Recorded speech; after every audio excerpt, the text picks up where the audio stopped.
Olá pessoal, meu nome é Cibele Barbosa, sou historiadora e pesquisadora da Fundação Joaquim Nabuco e estou aqui a convite do nosso coletivo e do Labemos para conversar um pouco com vocês sobre as pesquisas que venho desempenhando e o tema do sofrimento social.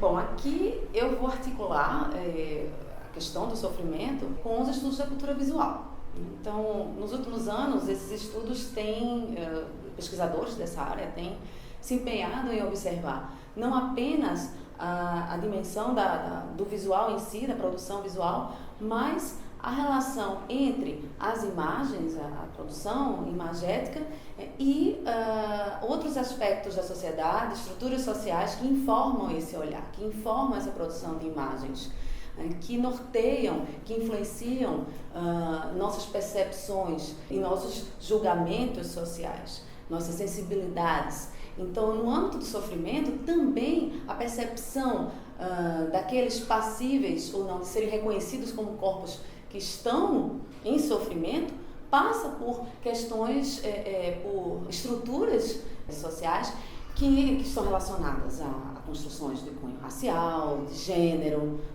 de classe. Então, são essas outras construções sociais que vão impactar o modo como criamos imagens e também como percebemos as imagens e como articulamos as imagens nos nossos conceitos, nas nossas percepções acerca do outro. Dessa linha de pensamento, e aqui já dialogando com alguns colegas do nosso seminário de humanidades, né, como Mariana Fischer, que trabalha bem a Judith Butler, ao falarmos, por exemplo, Butler, né, ao invés de falar sobre reconhecimento, antes de falar sobre reconhecimento de vidas passíveis de luto ou não, é preciso entender os regimes de reconhecibilidade, isso na linha dos estudos de Foucault.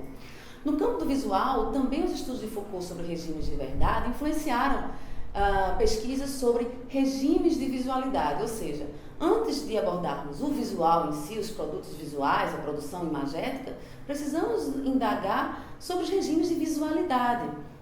Esses dispositivos, esses discursos que compõem a própria constituição do visual, e a percepção do visual. Então, como articulo essas discussões com a questão do sofrimento? Ora, a percepção acerca do sofrimento, o reconhecimento do sofrimento de outrem é atravessado historicamente por essas construções sociais. E aqui eu posso falar, articulando a minha fala, com a discussão sobre o colonialismo e a colonialidade. Por isso que eu falo em colonialidade do olhar. Ora, o nosso olhar, e aí o olhar ocidental, essa construção, né, e eu vou aqui especificar no século XIX, ela é marcada ali por dois elementos importantes. A reprodutibilidade técnica, né, a fotografia, quer dizer, né, a circulação de imagens que se amplia na sociedade, né, chega no cotidiano dos indivíduos, isso impacta, né, seus julgamentos e percepções. E também a questão do colonialismo, né, do racismo dito científico, né, essas construções que também estão par a par com o surgimento da fotografia.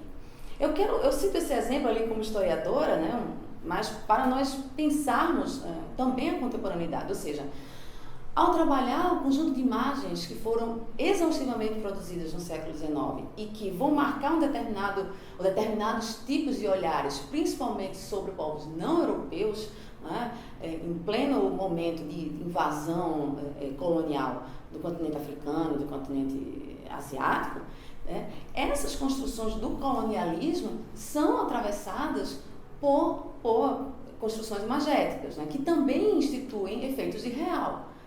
Na medida em que essas imagens elas são produzidas pela fotografia e pela sua popularização, né, nas exposições, nas exibições públicas de imagens, chamadas lanternas mágicas, que eram uma espécie de slides que faziam muito sucesso no século XIX, que foram muito utilizadas, por exemplo, para sensibilizar multidões acerca de questões políticas do momento.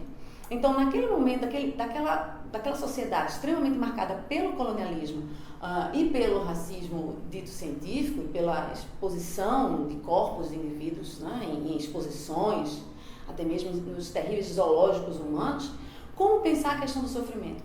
Né? Então, naquele momento, sim, a fotografia foi usada para a exibição do sofrimento de homens e mulheres em situação colonial, mas precisamos, antes de observar essas imagens, indagar quais eram as principais estruturas políticas, econômicas, culturais que informavam esses olhares, né?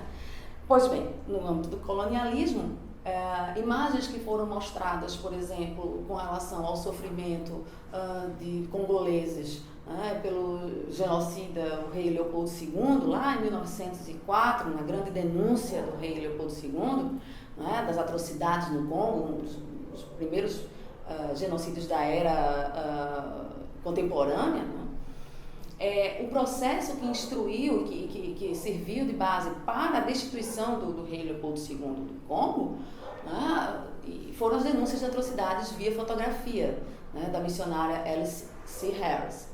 Essas imagens foram utilizadas. Pois bem, muitos chamam esse processo, de destituição do rei Leopoldo II como um dos primeiros processos onde a fotografia foi usada para fins de um proto-direito humano, direitos humanos. Mas é preciso também perceber que, ao mesmo tempo que essas imagens demonstravam sofrimento daqueles indivíduos, esse sofrimento não era interpretado como uma necessidade daqueles indivíduos de serem livres ou que eles eram portadores de direitos com relação aos colonizadores.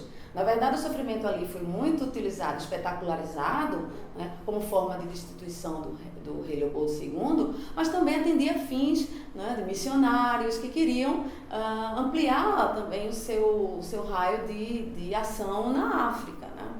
Então, é preciso indagar que ideia de vida, ou de liberdade, ou de indivíduo fazia parte daquele universo naquele momento. Então, em estruturas extremamente racializadas, por mais que eles estivessem mostrando o sofrimento, ainda existiam ideias sobre superioridade racial, defesa do colonialismo.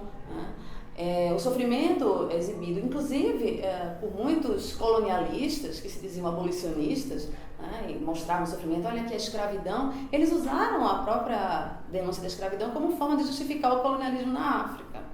Então é importante perceber não só o que é mostrado, não só chegar a conclusões precipitadas sobre as imagens que nós trabalhamos, principalmente no âmbito da história, mas indagar esse regime de visualidade, esse conjunto de discursos, de práticas, de dispositivos, de relações de poder que estão ali atravessando, permeando essas produções e as compreensões acerca das imagens naquele período. Isso serve também para pensarmos hoje.